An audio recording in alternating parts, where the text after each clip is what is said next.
Times Media. We are here to ask you, how do you see the cost of living in Ghana? Well, nowadays the cost of living in Ghana is very difficult. It wasn't easy for everybody. The complaining about this time nowadays is very difficult. The complaining is too much. Everyone was complaining about the difficulties about the system. Yeah, the poor system that we are living in. About the increase of fuel, the increase of transportation, everything. But even the food stuff that we are buying from Ghana, that makes our local food, even we cannot even buy our local food. Actually, why? Now, even our local food, but not the food that we import from the foreign countries, but the food that we personally grow in Ghana here are even overpriced. Why is the government on the receipt? And we should face this kind of problem. What? Let's assume that something like some of the food that are imported into our country, it overprices, and then we cannot buy it. We understand it. But why is it that the food, even our local food, we cannot even buy it? Because of it. First, when you have a lot of money in our pocket, we can survive. But now, if a lot of money is inside our pocket, you cannot survive. Let's ask yourself why. Ghana is moving forward too much that we cannot do anything about it. As we get to work, we know that we have a president in Ghana here, we have a minister, and everybody is in Ghana here. So I don't understand. So if you need good, the government should do something about it. So that if the government cannot do anything about it, if our local products, the government should do something about our local, not about the foreign, but our local products. The government should do something about our local products. Okay, so what do you think are some of the reasons why our youth don't want to venture into farming? You know, something about something like farming is very difficult, but we cannot forget about farming. Farming is part of our life, and we need the government to put more concentration about the farmers, because if not the farmers, we the citizens cannot live. Because they are the farmers who produce our food, everything from farming. To live the whole day, it depends on the farming. Yeah, so I think it's something like that's what I'm saying before. Government should put more effort about farmers, give them all their need, and they can produce more food. Why some of the youth, some of the youth, what I'm saying, the farming work is very difficult for them to work. So now they depend on most of doing the, how they call it, the betting, and then anything that they can do to survive. Within this minute, they can have a little money to survive. That's what they do now. So I think if the government can also gather some of the youth and teach them how to do some farming, so that you also can help the system to also help the government. Okay, so we want to know, we have seen that a lot of Ghanaian or the youth of nowadays, they want to leave the country. A lot of them are even leaving. So what do you think is the reason why our youth are leaving Ghana?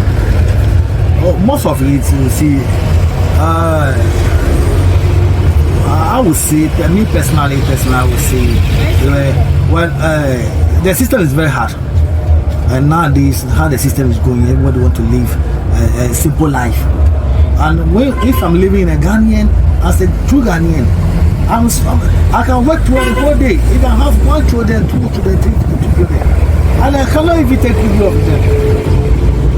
How can I live with my children? How can my children survive? That's how everybody was looking for survive. So nowadays, how the system is very hard. Everybody was trying to do whatever he can do. To survive. That's why they know that when they travel from Ghana to European countries, the system in Europe helps them very well. So that that's the reason why we can see, if we go to Europe, you can see most of the blacks going there struggling to work. But you cannot see the Europeans coming down to Africa to struggle. When you see them just a little, but you can see, just go to the embassy of some of the European countries. You cannot see some of the whites struggling for how do you call it, visa to come to Africa to work. But we the Africans are struggling so very hard. Do your efforts, whatever we can, to go to Europe to work, to come and survive, to take good care of our family in Africa. How should we see? So So if the government can do something about it, so that we, the Ghanaians, can stay in Ghana here, at least open a job, and then anything that the government can do will help, so that all the youth will stay in Ghana here. I think it will help. So what are some of the things that you think that if the government implement, or the policies that if the government implement, it will attract the youth to stay in Ghana? Well, I see. For this is a very difficult question, but there's a lot to say something like the government personally should go on and see the problem and say has so many ministers, so many MPs, so many assemblymen, should go around personally.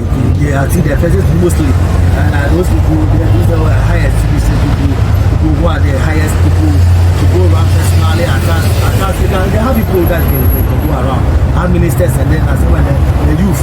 They should contact with them so that they know their problems. I think if they go there, they talk to their youth, they know their problems. I think all these things will come down. But let's say this one thing. Some of the ministers and MPs, when they want their vote, they come to the youth to seek power for their seats. I will say this, and I will say this thing. They come to the youth because they know at the end of the day at the end of the day they will get the power for the youth. But when they get the power, they forget the youth. But they should think of the youth, that the youth that give them the power.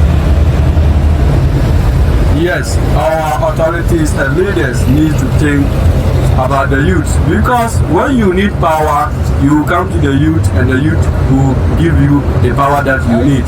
So we want to find out, what are some of the causes of divorce in Ghana now?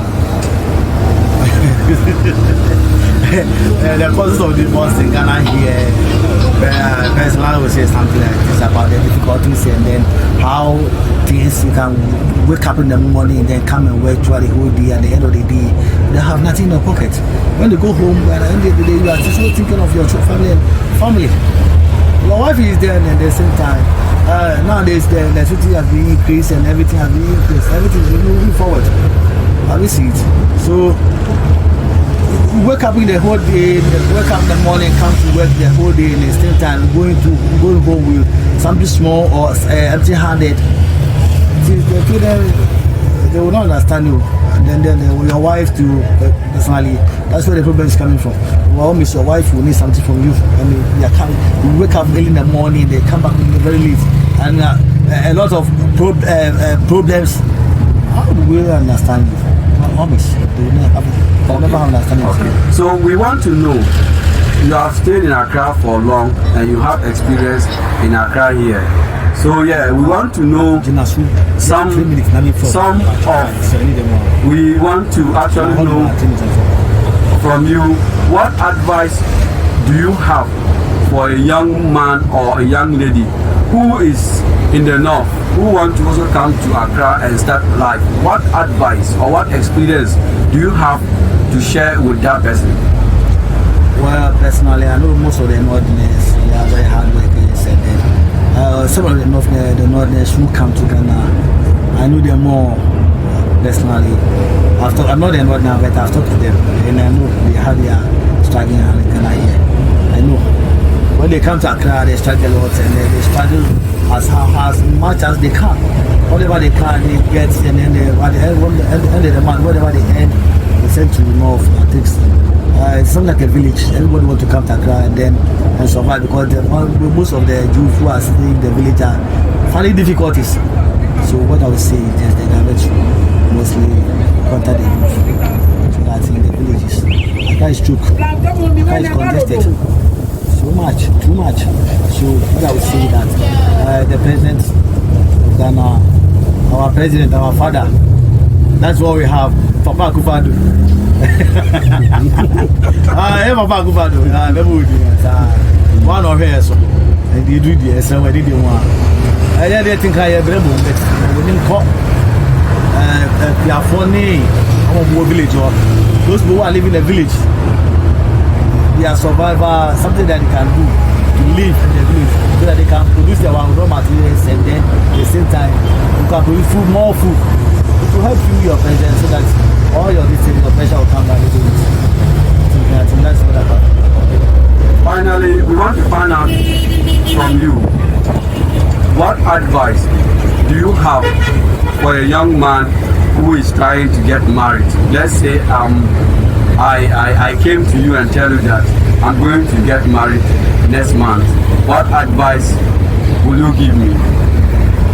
When you ask me, you want to get married the next month at the same time, you're my friend. I will advise you, marriage is good. When you pick a career or the Bible, everywhere, or when you pick a woman, there's a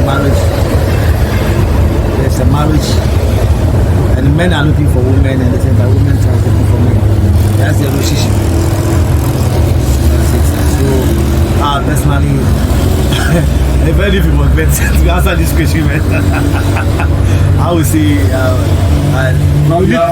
from your experience, I know you are married, right? Yeah. Yes. So, what experience have you learned that you wish someone knows, or the things that you have learned during, throughout the journey of your marriage, the things that you have learned and wish that anybody who is getting into marriage must know them? I would say where the both sides need understanding. Both sides need understanding, and we should have more understanding about marriages. Let's think of our fathers, our grandfathers, what they have passed through before we are also trying to involve ourselves into it. What they have passed through before we also are trying to we also are trying to involve ourselves into it. It's not very easy. But no matter what it is, you have a relationship. So what I would say, all my advice is have understanding with the partner before you get married. Know where you are going, understand where you are going. Because go there and have the divorce, and later the children will be suffering and patient. No. Know where you are going. Make sure you know the woman, make sure you know the man that you are going to get married. So that you have understanding. And have understanding that maybe you're going to have 2 children, 3 or 4 children. But after that, you know that at the end of the day, I'm having 2 or 3 children. There's no divorce. So the children will stay at one place. When the divorce comes, you see the children will be going up and up and up and up. That's not good. So let's have understanding. Okay, finally, how much should a man have in his account before he can decide or settle down? For that one, I think the system is very difficult. So I think at the moment, anybody that there's an understanding. Maybe somebody know that this my partner doesn't have, that I will give all my life to the person. It doesn't have. Somebody also depend on money. So what I would say is I don't have any amount to issue, but it's about everything's about understanding. What about a range? Just range. I don't have any. Thank you very much for speaking with Experience Media. It was exciting, and I've learned a lot from him.